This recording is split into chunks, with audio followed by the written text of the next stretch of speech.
padahal menurut yang membeli ini kan sudah dibeli, jadi hak saya dong mau dijual berapa kayak yang penting saya sudah mendapatkan keuntungan. Nah, kenapa pula kemudian saya harus mengikuti bahasanya gitu ya dari perusahaan. Nah, sebenarnya bagaimana Islam memandang hal seperti ini, Kiai? Assalamualaikum warahmatullahi wabarakatuh. Waalaikumsalam warahmatullahi wabarakatuh. Kiai, apa kabar Kiai? Alhamdulillah, Mas Agus. Ya, saya mau menyapa dulu nih sahabat Amanah TV. Sekarang kita di studio Amanah TV dan sekali lagi kita hari ini akan ngobrol-ngobrol dengan narasumber kita, Kiai Holil Nafis. Baik Kiai, ini terus terang ada sedikit kegundahan ini. Ya. Pertanyaan dari teman-teman dari British Propolis. Ya, beliau atau mereka ini menanyakan tentang harga produk sebenarnya. Jadi permasalahannya itu mereka kan membeli sebuah produk ini. Nah, dengan harga misalkanlah 150.000.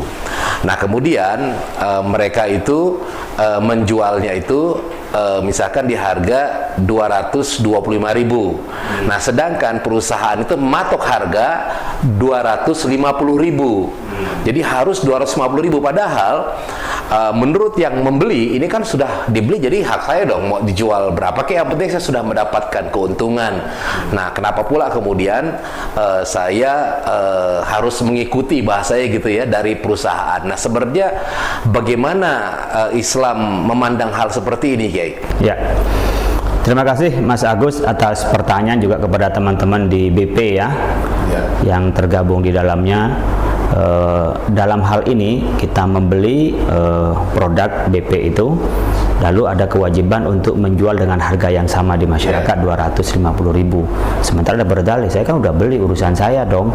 Saya mau bayar, mau jual berapa terserah saya. Bahkan dijual rugi pun juga boleh, apalagi masih untung gitu loh. Jadi tidak harus sama. Dalam hal ini ada dua masalah dalam fikih.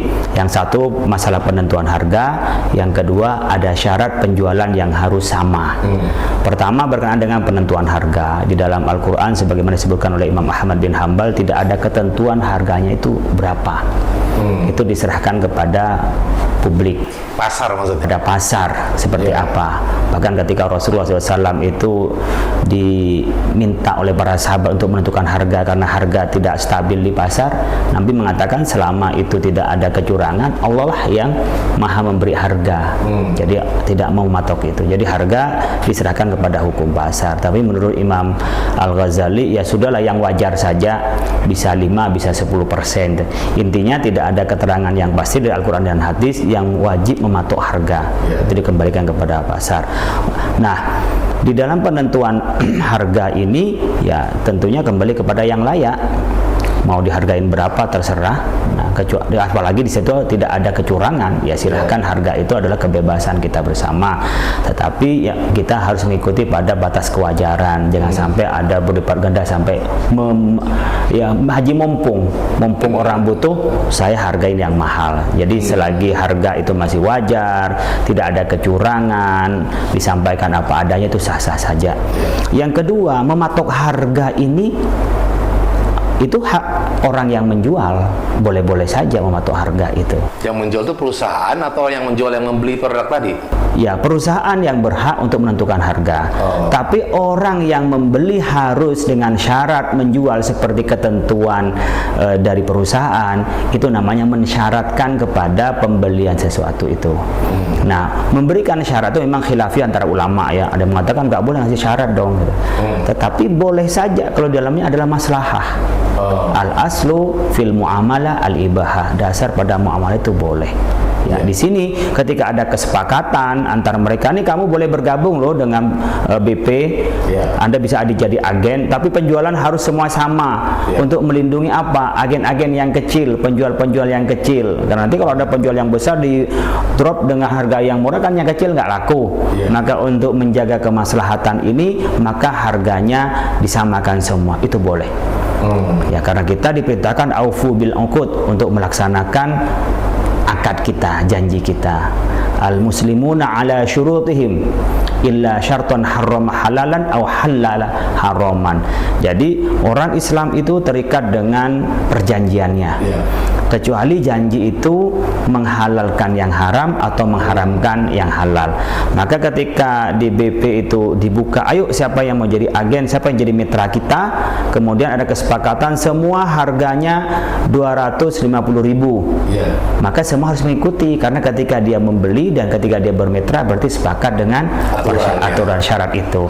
Tetapi anjuran saya barangkali karena ini sifatnya kemitraan gitu, bisa saja ketika mereka menjadi mitranya atau menjadi agennya itu dituangkan dalam bentuk perjanjian tertulis, sehingga tidak hanya di lisan ke lisan, tapi lebih kuat secara hukum ya. Hukum Indonesia lebih kuat daripada sekedar lisan-lisan. Oleh karena itu jawaban saya, menentukan harga itu hak penjual dan hak pembeli untuk menerima ridho dengan hal itu. Tetapi bagi kita baiknya jangan melampauin kewajaran. Kemudian mensyaratkan dari perusahaan itu untuk menjual secara rata, ya, tentang bagaimana harga dari BP itu 250.000 yang ditetapkan itu, syarat itu tidak mencederai terhadap akad, maka wajib dipenuhi dan hukumnya sah, karena ini untuk kemaslahatan.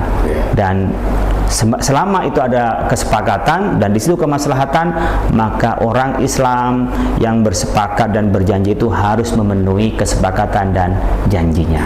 Terima kasih, mudah-mudahan bermanfaat.